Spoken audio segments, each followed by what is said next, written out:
Akkam jirtu hordoftoota keenya bakka garagaraa teessanii kan isin hordofaa jirtan ugaa OBN sagalee uummataa irratti yeroo kanarraa kaafne immoo kan isin biraan geenyu sagantaa yeroo kaayyoo maltiimiidiyaa qopheessuudhaan kan isin biraan ga'udha.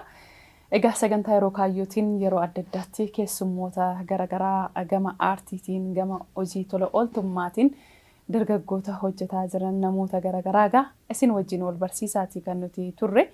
Hadda simmoo keessummaa tokko qabadheetii kanan jiru egaa isinis nu hordofaan wajjin yeroo gaarii dabarsaa yaada qabdaniif immoo bilbiltanii barreessitanii yaada keessan nu biraan ga'uu ni dandeessu. Akkasumas immoo nu wajjin hojjechuudhaaf ispoonsara nuuf ta'uudhaaf immoo karri keenya banaadhaa bilbila barreessaatiin wajjin wal arguu ni dandeessu isiniin jenna. Sponsor sagantaa keenya immoo dhaabbata daldala buna qarcaanshee sadarkaa pilaatiineemiitiin sponsora nu taasiseeti kan inni jiru guddisneeti kan nuti isaaniin galateeffannu. Egaa dhaabbanni daldala buna qarcaanshee keessattuu buna qulqulluu sadarkaa isaa eeggate biyyoota alaa 26 olitti erguudhaan egaa maqaa biyyaa kan ol kaasuu danda'u. Egaa hojjechaati kan inni jiru gama kaaniin immoo hojii tola ooltummaa irratti illee ni hojjeta. Qonnaan bultoota garagaraa harka qalleeyyii ta'an gargaaruudhaan akkasumas immoo yeroo gannaa kana keessa immoo biqiltuu sanyii filatamaa biqiltuu bunaa biqilchuudhaan saayitoota 60 ol qabu keessatti tokkoon saayitiitti jechuudha biqiltuu miiliyoona 5 qonnaan bultootaaf waggaadhaan ni raabsa tola jechuudha. Qonnaan bultoonni kun immoo biqiltuu kana fudhatanii dhaabanii yeroo gabaabaa keessatti akka isaan fayyadamaa ta'an kan inni taasifamaa jirudha. Kennuu qofa osoo hin taane hordofii isaa irratti illee akkaataa kamiin hojjetaa jiru kan jedhu irratti illee deeggarsa ogummaa garagaraa ni laata jechuudha. Ergaawwan isaanii hordofneetu gara keessummaa keenyaatti kan deebinu ta'a. Qopheessee isiniif dhiyeessaa kan wajjiniin turru ani Nasraa Sharifi akkasumas gama ogummaa kaameeraatiin suur-sagalee gulaaluudhaan kan nu wajjiniin turtii taasisu immoo Yilqaal Antaneeti. Turtiin keessan nu wajjiniin haa ta'u. Guyyaa guyyaan jijjiiramuun bara baraan guddinni aadaa keenyadha. Bara baraan biqiltuu bunaa sanyii filatamaa miiliyoonaan lakkaa'amu bilisaan qonnaan bultootaaf raabsuun manneen barnootaa daandii fi bishaan lafa jalaa qonnaan bultootaaf ni mala jennees ijaarre. Teknoolojii haaraa qonna bunaa gara biyyaa galchuun biyya keenyatti madaqsuun dirree diriiraa irratti buna oomishuun homtuun hundursu.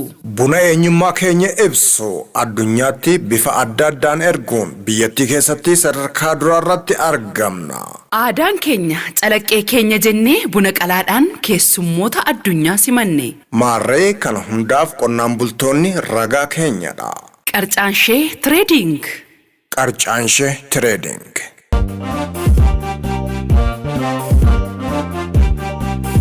Kabajamtoota maamiloota baankii Awaash bara hojii keenya hundattuu baankii keenyaaf utubaa maamilummaa taatanii amanamtummaadhaan nu faana fulla'uu keessaniif hooggansii fi hojjettoonni baankii Awaash hundi galata onnee irraa maddee isiniif dhiyeessina. Utubaa cimaa boorri guddinaa Awaash. Hojii keenyatti amantanii tajaajila keenyatti gammaddanii nu filattanii nu waliin hojjechuu keessaniif kabaja guddaatu nutti dhagahama. Kabajni isiniif qabnus olaanaadha. Guddina baankii keenyaatiif gumaachi qabdan guddaadha.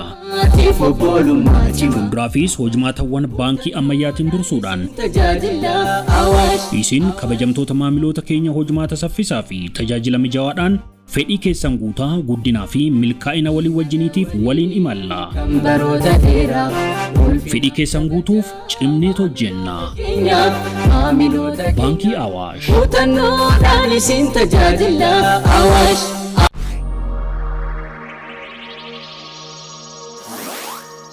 Beeksisa dhaabbilee ispoonsara nuuf ta'anii hordofnee walitti deebineeti kan jirru kabajamtoota hordoftoota keenya OBN sagalee uummataa irratti kaayyoo maltiimiidiyaa qopheessuudhaan sagantaa yeroo kaayyoo kan nuti dhiyeessaa jirru. Keessummaan keenyas nu biratti argameeti kan inni jiru dargaggoo hojii tola ooltummaa irratti hojjetaa jiru dargaggoo jajjabeeffamuu qabudha. Indaashaw Dhaabii baga nagaadhaan gara istuudiyoo keenyaa dhufte. Galatoomaa jedha. Tolega Indaashaw Dhaabii hojii tola ooltummaa irratti hojjechaati kanatti jirtu hojii nati hojjetaa jirtu waaqa birattis nama birattis jaallatamaa kan ta'edha. Mee hojii tola ooltummaa kana mee hojii akkamitti kanatti hojjetaa jirtu tola ooltummaa mee akkamitti ibsitaa kan jedhu irraa haa jalqabnu. haa ta'u gaa duraan dursee carraa kan argadhe isin biratti dhiyaachuu kiyyaan baay'ee isin galateeffadha. Ani kanan dhufe waldaa gargaarsa maanguddoota Sedeqiyaas kan jedhamu asumatti magaalaa Adaamaa keessatti dargaggeessaan kan hundeeffame yommuu ta'u irra caalatti kan hojjennu maanguddoota kufanii wanta nyaatan wanta uffatan fi wal'aansa adda addaa dhabanii mana keessatti itti cufamee jiru maanguddoota akkasii kan gargaarudha. Hojii kana egaa kan hojjetaa jiru dargaggeessadha. Dargaggeessi magaalaa Adaamaa keessatti jiran wantuma qaburraa maanguddoota kana gargaaruudhaan yaadan wantoota adda addaan gargaara. Dargaggeessi kun jiruu ofii isaatii dhiisee maanguddoota kanaaf haga danda'u gargaaraa kan jiruu fi magaalaa Adaamaa keessattis bulchiinsi magaalaa Adaamaa kantiibaan bulchiinsa magaalaa Adaamaa lafa maanguddoota kanaaf ta'u kaaree 13,000 kan ta'u maanguddoota isin nu laatee karaa waajjira dhimma hojjetaa hawaasummaatiin maanguddoota 70 kan ta'an waldaa keessatti dargaggeessi kun gargaaraa jira. Manaa manarra dhaquudhaan immoo maanguddoota ijoollee hin qabne warra harka qalleeyyii ta'anii rakkatan immoo maanguddoota 50 gargaaraa jirra. Walumaa galatti maanguddoota 120 kan ta'u waldaa san keessatti dargaggeessan gargaaramaa jiru jechuudha. Baay'ee kan namatti toludha. Hadha nama 120 gargaaruu mitiiti. Nama tokko gargaaruun iyyuu baay'ee kan jaallatamaa ta'edha. Maaliif yeroon isaas yeroo jireenyi qaala'ee jiru kana keessatti namni harka qalleeyyii ta'e yeroo itti miidhamudha yeroon isaa waan ta'eef isin immoo yaada bareedaa kana qabattanii waan gaarii hojjechaa jirtu. Namoota baay'ees immoo gargaaraatti kan isin jirtani. Isin waldaadha. Si wajjin nama meeqa taataniiti waan kana kan hundeessitan? Dargaggeessa 25 kan ta'an waldaan kun kan hundeeffame. Dargaggeessi 25 kun egaa barattootni isin jiru, warri hojjetanis ni jiru. Akkasumas immoo warroota qabeenya qaban ni jiru. Waliin taanee dargaggeessi 25tu waldaa kana hundeesse jechuudha. Tole, mee namoonni 120 keessaati amma dhaabbiidhaan egaa waan hunda isin biraa fayyadamanii kan isin bira jiraatan namoota meeqadha? Walumaa galatti amma nu biraa wantoota isaan barbaachisu wantoota jireenya isaan barbaachisu kan fayyadamaa jiru maanguddoota 70. Maanguddoota 70 kana keessaa maanguddoonni 30 warra qaama miidhamtoota kan ta'an iji isaanii kan hin agarree lukni isaanii guyyaatti daayipariidhaan kan gizee 3 daayipariin kan jijjiiramuuf maanguddoota 30 kan ta'an jira. Kun immoo xiqquma deemanii kutaa nyaatatti dhaqanii warra nyaachuu danda'an akkasumas immoo xiqquma deddeemanii qe'ee keessattis wantoota raafuu fi kan akka boqqoolloo kan kana fakkaatan gibbii keessatti facaasanii ofii isaaniitti deebisanii kan of nyaachisan maanguddooti akkasiin jiru. Walumaa galatti amma gargaarsa kan godhan kan nuti goonuuf maanguddoota 70 jechuudha. Maanguddoota 70 kan egaa maanguddoonni 70 kun isinuma akka jiru jechuudha. Beelaanus dheebotanus yoo daaranis uffisuudhaan yoo beelaan nyaachisuudhaan obaasuudhaan isin harka jiru jechuudha. Nu harka jiru. Maaliin gargaartu isaanii? Egaa kan nuti gargaaru uummanni wantuma danda'e nu gargaara. Fakkeenyaaf amma uummanni kiristaanii zikrii adda addaa fiduudhaan musliimoonni immoo zakkaa arafaa fi kan kana fakkaatan fiduudhaan yeroo ayyaana isaanii jechuudha. Hundinuu kanuma danda'een maanguddoota kana achitti gargaara. Dabalataan immoo waajjira dubartootaa fi hawaasummaa ministeeraa bara 2013tti maanguddoota 72 daandiirraa akka kaasnu bajata nuuf qopheessee gara waajjira dhimma hojjetaa fi hawaasummaa magaalaa Adaamatiin qarshii miiliyoona 2,835 bajata maanguddoota 72 nuuf qabee maanguddoota 72 daandiirraa kaasni wantoota isaanii barbaachisu kan akka wal'aansaa, kan akka nyaataa, kan akka uffataa fi kanneen biroo deebisanii dhaabummoo fakkeenyaaf amma yeroo adda addaa maanguddoonni daandii irratti kan kufan haala sadiin kufu. Inni tokko wanta nyaatan, wanta dhugan, wanta uffatan dhabaniitoo daandii irratti ba'u. Inni lammataa immoo ijoollee osoo qabanii ijoolleen isaanii bakkam akka jiru dhabuu isaaniitiin maanguddoonni kun rakkatanii daandiitti ba'u. Inni sadaffaan immoo maatis warras osoo qabanuu quufuudhaanis ta'uu danda'a. Wantoota garaagaraan daandii irratti ba'u. Nu amma irra caalatti kan hojjennu isaan lamaan. Rakkatanii warreen daa'iman ijoolleen qabne rakkatanii warroota daandii irratti ba'an maanguddoota isaan gargaara irra caala jechuudha. Kanaafuu maanguddoonni kun egaa ba'aniitoo manaayis warri badanii jiru. Warra badan san maatii isaanii barbaaduudhaan maanguddoota 23 maatiitti dachaasnee jirra. Maatiitti dachaasnee maatiin isaanii iddoo isaan jiran barbaadanii walitti fiddu jechuudha. Garaa waajjira dhimma hawaasummaa magaalaa Adaamaatii wajjin ta'uudhaan maanguddoota 23 kan ta'an warra isaaniitti haga Fiichee Salaalee karaa naannoo immoo karaa Boqqojjii karaa Asallaatti haga naannoo Amaaraa kanas dhaqneetoo maanguddoota 23 kan ta'u baay'inaan warratti deebisnee qarshii 13,000 isaan tokko qarshii 13,000 kennine 13,000 kennine maanguddoota kana warratti dachaasnee wantoota hojjechuu danda'a warra isaaniitti galanii lukkuu horsiisuu ta'uu danda'a hoolaa bitanii immoo hoolaa horsiisuu ta'uu danda'a isa kana hojii akka isaan uummatanuuf egaa ka'umsa waan ta'uuf isin immoo deeggarsa gootaniifi jechuudha. Sirriidha maatii isaaniitti dacha'anii jiruu isaanii waldaa keenya keessa jiraachuun isa dhumaati. Isa dhumaati namni fakkeenyaaf maatii osoo qabu warra osoo qabu waldaa keessa galee hin jiraatu. Maalaaf waldaa kun giddu galeessa kan nuti dhaabne namni wanta nyaatu, wanta dhugu, wanta uffatu dhabee waldaa keenya keessatti kan galu bakka isa dhumaate jechuudha waldaa keenya keessatti galu. Namni maatii qabu, namni ijoollee qabu garuu ijoolluma isaa biratti gargaaramu warra qaban ijoolluma isaanii biratti kan gargaaru ta'a jechuudha. Tole egaa Andaashaw gaaffii maaliin sii kaasaseeti. Amma namoonni garaagaraa karaarra daandiirra taa'anii kadhatantu jiru. Namni nama karaarra taa'ee kadhatu hunda rakkataadhaa jedheeti kan inni yaadu. Akkaataa kamiin adda baastaniiti namoonni isin ofitti fudhattan kun maal karaa kamiin maal keessa darbitaniitiyyuu ofitti fudhattaniiti kan isin gargaartan? Gaaffii shaggaadha wantoota hedduu na qunname tanaan dura namoonni hundi kan kadhatan rakkataa miti. Akkanaan yaada dabarsutti maaldhaaf jechuun kan kadhatu hundi rakkatee osoo hin ta'ane fakkeenyaaf amma namoonni baay'ee mana ofii isaaniitti keessa jiraatanii mana kireessan kan qabanii namoonni kadhatanii warra fooqii qaban hin jiru. Kadhatanii anis kan akkati dubbachuu barbaadeetani. Fakkeenyaaf jaartii takkaas magaaluma Adaamaa kanas naannoo Mabiraata Ilii maammaa jedheen oonaa jedhan eessa jiraattuun jedhin kadhataa jiru eessa jiraattuun jedheen yaa ilma koo jiruu kanaan kireeffatanii jiraachuun hin danda'ama jetteeti araani mana baay'een qabaa kireessitisas nan jiraadhaa naan jette. Maaliif kadhattarree jennaan nan bareegaayii kadhaa barraan kadhaa dhiisuun baay'ee ulfaataadha naan jette. Namoota baay'ee hedduun na qunname. Ituun dhamahin ituu dafqa tokko hin buusin argama waan ta'eef maala godhan. Gibiran kaffalanii homaan kaffalanii namumarraa argatanii inni tokkos namichi tokko inni gaafadhe na kadhate lijee daabboo naa bitii naan jedhe. Naan jennaan abbaa eessa jiraattuun hin jedheen naannoo akkanaan jiraadhaa naan jedhan tolee hin jedheen yeroo biraa yeroo waa'ee isaanii qo'adhu miindoorii lama nama qabu. Miindoorii lama qabu garuu hin kadhatu jiruu isaanii inni biraa immoo maalidhaa warroota isaa maanguddoos ta'uu danda'a daa'imas ta'uu danda'a duuba isaanii nama kadhachiisu. Warra jiran jechuudha. Duuba isaanii nama kadhachiisu. Namoonni akkasiin jiru nuti amma maanguddoota hoggaa karaarraa kaasuun akkamiin yoggaa jedhamu ijoolleen na wajjin akkasiin jedhe dargaggoonni yeroo isaanii dhiisanii mana isaanii dhiisanii barumsa isaanii dhiisanii dhugaas itti himaa hojii kana baay'ee ana caalaa ijoolleen hojjetanii jiru. Hojii tola ooltummaa kana jechuudha. Koomiteen kanaaf hundaa'ee jira kan maanguddoota kaasu ana waliin dabalatee jechuudha. Maanguddoon namoonni nutti himanii namni akkanaa rakkatee wanta nyaatu wanta dhugu dhabee jedhaniinoo nutti himu. Hoggaa san nutti himan nu deemnee nama isa hin ilaallaa.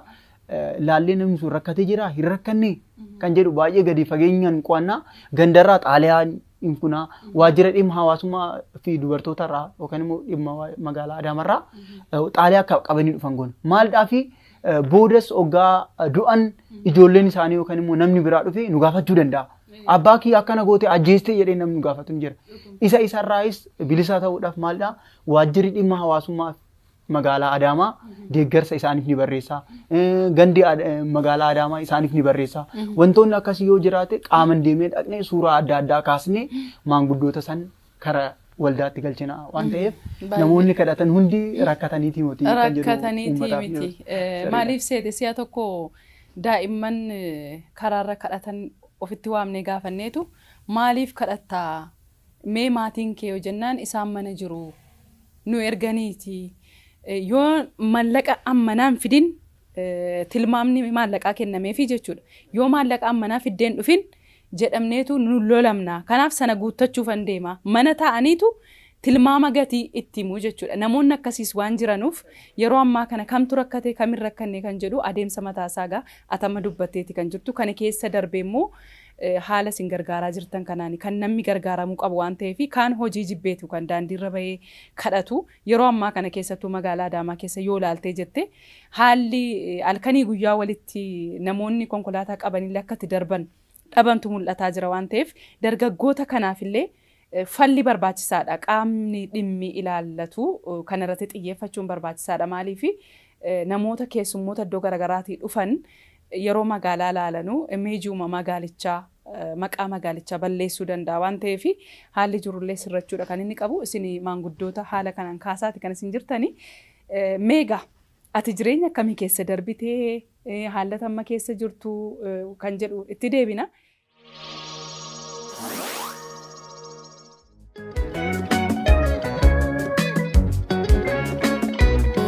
Amman hayya muhamake amman argura koke lamiko komoko wabi wa maduluko amman hayya muhamake amman argura koke lamiko komoko wabi wa maduluko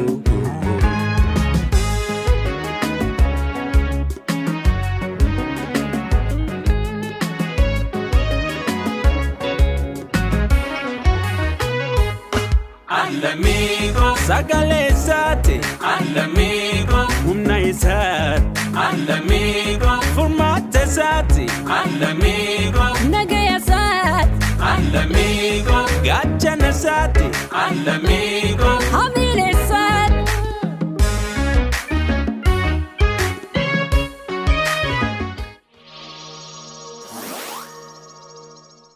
miidhamtootaaf mallattoodhaan ibsuu dandeettii isaa akka qabdu barnoota isaa akka fudhattee dhaga'een ture mee sanaa kaasnu laata? Ani mallattoodhaan ibsuu kanan baradhe Bataskaana Maaramiittiin baradhe bara 2008 akkanan baradhe inni isa tokko kan barachuuf itti yaade yeroo tokko waan ta'e na qunname daa'imti akka gurri ishiin dhaga'u umrii 16 akkana taatiina suuqii akkana jettiin maal barbaade laata homaan hin cinqame bakka micaanis hin beeku anis hin beeku bakka ni cinqamne booda mucayyoon homaa wanta gaafatte kennuufi baanaan hin booche baay'ee natti dhaga'ame sammuu kiyya keessatti yeroo san Bataskaana Maaramii achi wannoo jedhaan ture bakka barachuun qaba jedhee nan baradhe jechuudha waggaa tokko guutuu baradhee too yeroo kiyya barumsaa irraa isii hir'isee aduu sanbata xinnaa barannaa turre sanbata xinnaa dhaqnee barannee achitti eegga barannee booda eebbifamnee ammas magaalaa Adaamaa keessatti Bataskaanaa fi iddoo adda addaatti naamanii mallattoodhaan ibsuu namoota rakkatanii warroota dhagahuu hin dandeenye jechuudha.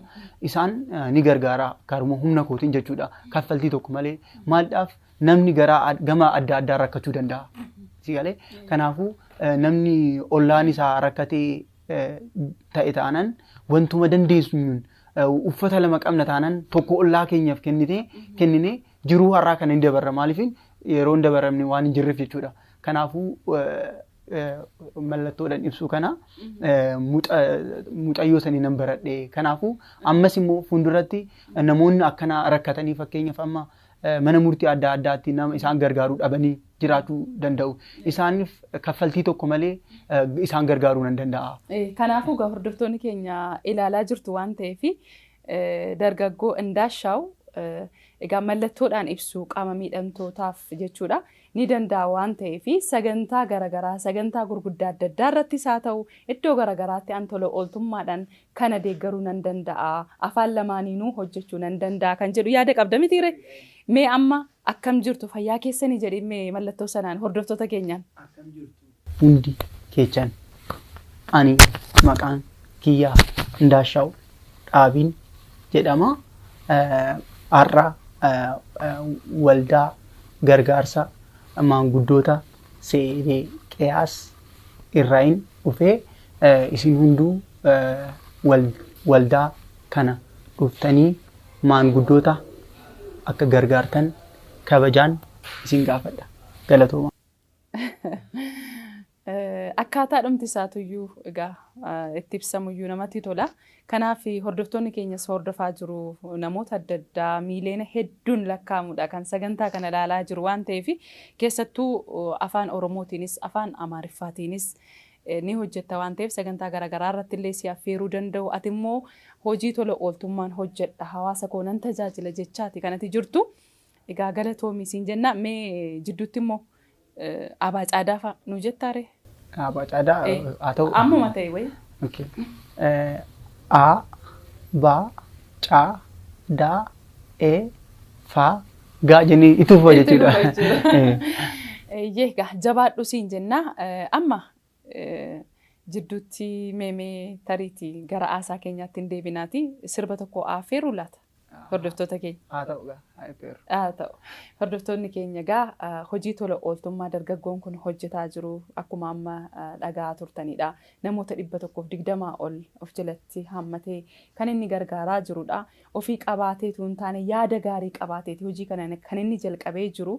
Kanaaf egaa namoota waan akkasii hojjechaa jiran ofii keenyaa dhuunfaa keenyaan dhaabbata akkasii bannee hojjechuu yoo dadhabne namoota akkasii immoo deeggaruu hin dadhabnu waan ta'eef waan qabnuun isaaniin deeggaruudha kan nuti qabnu. Yeroonis yeroo gannaati yeroo ammaa kana barattoonni yuunivarsiitii adda addaa irraatii eebbifamtanii baatan maanguddoota gandoota isin jirtan keessa jiran barsiisuudhaan wantoota garaagaraatiin isaaniin deeggaruun ni danda'ama. Keessummaan keenya hadhaagaa dargaggoo Indaashaw Dhaabiiti. Hojii tola ooltummaa irrattidha kan inni hojjechaa jiru. Egaa hojii jajjabeeffamuu qabu waaqa birattis nama birattis hojii jaallatamaa ta'edha. Egaa nama gargaaruudhaaf nama ta'uu qofti ga'aadha. Inni jedhu sun egaa asirratti jechuudha. Jalqabamee akkamitti jalqabdee isa jedhummoo kaasnu asitti. Haa ta'u egaa haalli itti jalqabarree dura kutaa 9-8 irratti hojii tola ooltummaa hojjechuun akkuma maatii keenyarraa kan argannedha. Gama kiyyaa maatii kiyyarraa kan argadheedha. Maatiin kiyyaa ofii isaaniitti osoo nyaatiin ollaadha nyaachisanii na guddisan waan ta'eef tola ooltummaa isaaniirraa hin bareen jedha gama kiyyaan jechuudha. Garuu tola ooltummaa jechuun namni waan qaburraa yoggaa kenne kan isaa hin hir'atu jedha. Kennuun hin hir'isu. Hin dabala malee kennuun hin hir'isu kan jedhu yaada san qaba. Egaa waldaan kun waggaa hundeeffamu yookaan waggaa dhaabbatu ana qofa miti hiriyoonni kiyya jiru. Hiriyyoo kiyya waliin ta'uudhaan hojii tola ooltummaa irratti mana dhaqneetoo mana maanguddoota laaluudhaan mana maanguddoota qulqulleessuudhaan mana maanguddoota qalamii dibuudhaan jalqabne jechuudha. Bara 2006 jalqabne egaa waggaa 2 maanguddoota mana isaanii xaraguudhaan qulqulleessuudhaan nyaata akka argatan gochuudhaan gargaaraa turre. Achiin booda bara 2009 irratti immoo federaalarraa laayisensii baasnee bulchiinsa magaalaa Adaamarraayis hayyama argannee maanguddoota giddu galeessa bannee naannoo ganda bokkuu 5 keessatti mana kireeffannee qarshii 7,000 maanguddoota 20 kan ta'an karaa daandiirraa kaasneetoo achitti hundi keenya dargaggeessi yeroo san hundeessinu mana keenya saanii tokko qabannee maanguddoota 20 saniif kennineetoo waldaa san dhaabni jechuudha. Gara dhimma hawaasummaatiin lafa amma irra jiraannu Chaayinaa kan duraan keessa jiraachaa kan turte isa nuu kennuudhaan amma karaa kaaree 13,000 kan ta'u manneen 48 kan qabu. Isaan tokko maanguddoota 4-5 keessa kan jiraatan mana guddaa qabna. Hojiilee adda addaa itti hojjetamee jira. Kan akka biqiltuu dhaabuu fi hojiiwwan adda addaa isa keessatti hojjetamaa jira. Hojiin kun hundi kan hojjetame egaa ana qofaan osoo hin ta'in dargaggeessi na cinaa dhaabbatanii anarra caalu kan hojii ijoolleen hojjetan ni jiruna. Isaan alammoo warroota qabeenya qaban isaan abbootii qabeenya garaagaraa dhufanii nu gargaaruudhaan maanguddoota san karaarraa yookaan daandiirraa akka ka'an kan godhan. Egaa sagantaa keenya gara xumuraatti finneetii kan nuti jirru etu saatii bal'aa qabaanneetii waan bal'aadha kan nuti kaasnu. Atis waan bal'aa ta'edha kan ati kaasaa jirtu. Mee xumura irratti waan jettu yoo qabaatte? Egaa namoonni waldaa keenya nu gargaartan waajjira bulchiinsa magaalaa Adaamaa maanguddoonni lafa irra jiraatan nu kennuudhaan namoonni daandiirra akka hin cisne namoonni daandiirra akka rafne namoonni akka hin beelofneef lafa kan nu kennan bulchiinsa magaalaa Adaamaa baay'ee maqaa maanguddootaatiin fi maqaa dargaggeessaatiin galateessuun barbaada. Itti aansuudhaan immoo bulchiinsa magaalaa Adaamaa waajjira dhimma hojjetaa fi hawaasummaa magaalaa Adaamaa isaaniifis maanguddoonni iddoo rakkatanitti xaaliyaa nu barreessuudhaan wantoota adda addaa nu gargaaruudhaan waan nu gargaaraniif isaan baay'ee galateessina. Yaada gaarii kaasaa turte egaa guddisnee si galateeffannaa dhaabbilee adda addaa akkasumas gama mootummaatiin gama dhaabbilee dhuunfaatiin jiran abbootii qabeenyas galateeffatteetta. Warri inni dagatee yoo jiraatanis dhiifama isiniin jedha. Egaa yeroo qabnu ol qabsiisee malee namoota baay'ee akka inni galateeffatudha. Egaa hordoftoonni keenya kan sagantaa kana iddoo garaagaraa teessanii karaa OBN sagalee ummataatiin nu hordofaa jirtan akkuma dargaggoon kun amma kaasaa jiru kana egaa namoota gargaaruudhaaf akkasumas immoo ni beekna hundi keenya of ilaaluu qabna yeroo sadaqaa baasnu yeroo nikaa goonu yeroo giraajuweeshinii goonu yeroo sagantaa adda addaa mana keenyatti qopheessinu egaa qophii adda ta'e qopheessineetu warruma qaban waamnee nyaachifnee obaafna kun beekamaadha. Waan akkasii sana keessaa meemee bahuudhaaf haa yaannu lafa maanguddootiin kun jiranu dhaqnee achitti haa kabajnu. Egaa dhaloota daa'imman keenyaas haa ta'u giraajuweeshiniis haa ta'u wantoota adda addaa sadaqaas haa ta'u egaa yeroo raawwannu iddoo rakkattoonni garaagaraa jiran kanatu dhaqnee isaaniin gam tokkoon isaaniin deeggaruudha isaaniin gammachiisuudha. Sadaqaan keenyas immoo fudhatama ta'a jenneeti kan nuti yaadnu namoota qaban nyaachisurra warra hin qabne warra harka namaa eegan nyaachisuutu fudhatama qaba waan ta'eef jechuudha. Hundi keenya iyyuu yaada assaayimentii cimaa ta'edha dargaggoo Indaashaw kan nuuf kenne kun jechuudha. Meeshaa mana keessa jiruun uffata garaagaraas walitti qabnee haala ittiin isa argannu yoo barbaachisaa ta'e isa argachuun salphaadha waan ta'eef akkaataa kanaan isa haa deeggarru jenna. Atis egaa istuudiyoo keenyatti si waamnee waan nuuf argamteef guddisnee si galateeffannaa. Yeroo biraatti immoo qophii kan biraatiin egaa kan walitti deebinu ta'a. Asumaan nagaatti waliin hin jennu yeroo biraas walitti deebinuu dandeenya. Waan adda nu dhufteef garuu guddisnee si galateeffannaa jabaadhuu rabbi si haa gargaaru siin jechuun barbaada. Torban kun torban nagaaf torban jaalalaa isiniif haa ta'uun isiniin jedha qopheessee kan isiniif dhiyeesse ani Nasraa Shariifi gama ogummaa kaameraatiin akkasumas immoo suur sagalee gulaaluudhaan kan nu wajjiniin turtii taasisee Yilqaal Aantan nu wajjiniin ture nagaa ta'a.